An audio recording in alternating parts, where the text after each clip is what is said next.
केंद्रीय सड़क परिवहन एवं राजमार्ग राज्य मंत्री अजय टम्टा ने मंगलवार को विकास भवन सभागार बागेश्वर में जिला विकास समन्वय एवं निगरानी समिति की महत्वपूर्ण बैठक की अध्यक्षता की। समीक्षा के दौरान उन्होंने केंद्र पोषित और अन्य प्रमुख विकास योजनाओं की प्रगति का बारीकी से निरीक्षण किया। उन्होंने अधिकारियों और जनप्रतिनिधियों को स्पष्ट निर्देश दिए कि आपसी समन्वय को प्राथमिकता दें ताकि जनहित की योजनाओं का लाभ अंतिम व्यक्ति तक पहुँच सके। उन्होंने दो टूक शब्दों में कहा कि निर्माण कार्यों में गुणवत्ता से समझौता बर्दाश्त नहीं किया जाएगा और सभी प्रोजेक्ट्स को निर्धारित समय सीमा के भीतर पूर्ण करना अनिवार्य है। मंत्री अजय टम्टा ने राष्ट्रीय राजमार्ग संख्या 309A के 2 लेन चौड़ीकरण कार्य में तेजी लाने और प्रभावितों को भारत सरकार के मानकों के अनुसार समय पर मुआवजा देने के निर्देश दिए। सड़क सुरक्षा पर जोर देते हुए उन्होंने लोक निर्माण विभाग, PMGSY और NH के अधिकारियों को सड़कों के अंधे मोड़ों को सुधारने को कहा ताकि दुर्घटनाओं पर लगाम लग सके। इसके अलावा उन्होंने वन भूमि से संबंधित लंबित मामलों के निस्तारण के लिए मुख्य विकास अधिकारी को कार्यदायी संस्थाओं और प्रभागीय वनाधिकारी के बीच बेहतर समन्वय स्थापित करने के निर्देश दिए ताकि राइट ऑफ वे जैसी बाधाएं दूर हो सके। स्वास्थ्य और सामाजिक सुरक्षा के मोर्चे पर मंत्री ने मुख्य चिकित्सा अधिकारी को CSC और PHC के नियमित निरीक्षण तथा गाँव में स्क्रीनिंग कैंप लगाने के निर्देश दिए। वहीं नेटवर्क की समस्या को देखते हुए BSNL को फील्ड विजिट कर कनेक्टिविटी सुधारने की हिदायत दी गई। जिलाधिकारी आकांक्षा कोंडे ने इस दौरान जनपद की उपलब्धियां साझा करते हुए बताया कि बागेश्वर ने उत्तराखंड बोर्ड परीक्षा में प्रदेश में प्रथम स्थान प्राप्त किया है।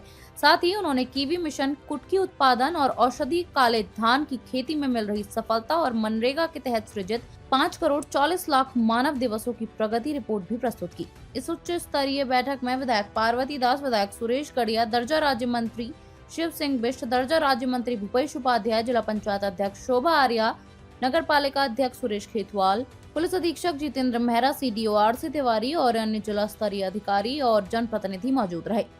डिस्ट्रिक्ट मॉनिटरिंग कमेटी की आज की बागेश्वर की बैठक सभी डिपार्टमेंट की भारत सरकार की चलने वाली योजनाओं के बारे में ली है और मैं समझता हूं कि जो भारत सरकार की गाइडलाइन है उसके अनुसार बागेश्वर जनपद में अच्छे से काम हो रहा है और जो हमारी UC होने के बाद जो चाहे वो मनरेगा की स्कीम्स हैं, चाहे पेयजल की हैं, हमारे जल जीवन मिशन की हैं, उनकी कुछ फंड्स समय से नहीं आया था, मगर मेरी बातचीत हुई है और मुझे लगता है बहुत जल्दी हमारे जो पेयजल से संबंधित समस्याएं हैं और जो मनरेगा का बैकलॉग है तो वो बहुत जल्दी मिलेगा, जो कि यहाँ के लोगों को रोज़गार मिलेगा।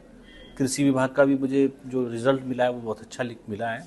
उन लोगों ने भी एक अच्छी उपलब्धि जोड़ी है कि बागेश्वर के अंदर ब्लैक राइस का काम 1 हेक्टेयर में शुरू किया है। आने वाले टाइम में 16 हेक्टेयर में काम होगा।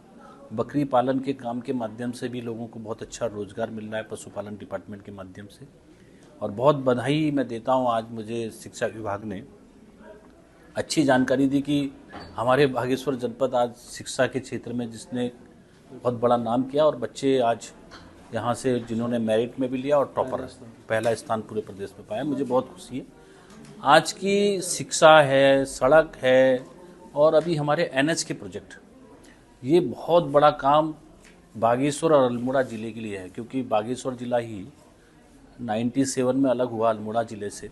तब मैं सौभाग्य से डिस्ट्रिक्ट बोर्ड अल्मोड़ा का अध्यक्ष भी था, तब बागेश्वर ज़िला एक ही था। आज जब ये अलग होते हुए देखता था तब मेरे समय ही अलग हुआ था। अब मुझे लगता है कि आने वाले समय में 2, 2.5, 3 साल में 2027 में एक पैकेज मेरा पूरा हो जाएगा। 2 पैकेज के हमारे और भी काम लगे हैं।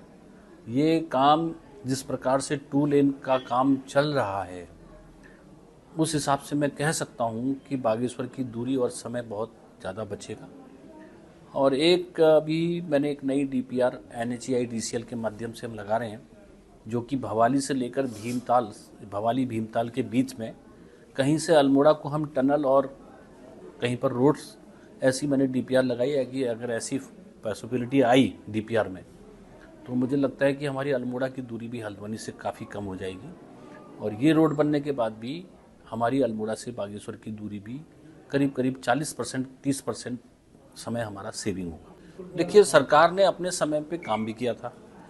पिटकुल का पावर स्टेशन भी हमारा बना हुआ था और उस पर कुछ आपदा पहले आई थी तो IIT, क्योंकि सबसे बड़ी एजेंसी हमारे लिए वही है, तो उन्होंने जो उसका आपदा और स्लोप प्रोटेक्शन का काम था वो भी उसमें किया गया था।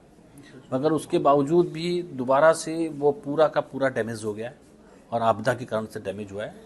अभी बागेश्वर की जो इलेक्ट्रिक कनेक्टिविटी है वो हमारी अल्मोड़ा और रानीखेत से आ रही है, तो इसलिए आना वाले समय के अंदर हमारे राज्य सरकार ने उसमें वर्ल्ड बैंक के माध्यम से पैसा स्वीकृत किया है और बहुत जल्दी प्रयास ये है कि वो जल्दी से हो, क्योंकि होना तो है ही, थोड़ा समय ज़्यादा लगेगा, तो इससे पहले ही हम समय से पहले उसको पूरा कर लें।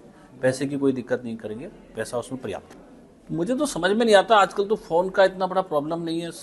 2, 4, 5, 10, 20 हम लोग यहाँ जनप्रतिनिधि है। बागेश्वर तो वैसे भी छोटा ही जिला है, अगर हम नीचे से भी जोड़ते हैं तो 3 ब्लॉक प्रमुख हो गए, नीचे कितने ग्राम प्रधान होंगे, उतना ग्राम प्रधान करते नहीं फ़ोन।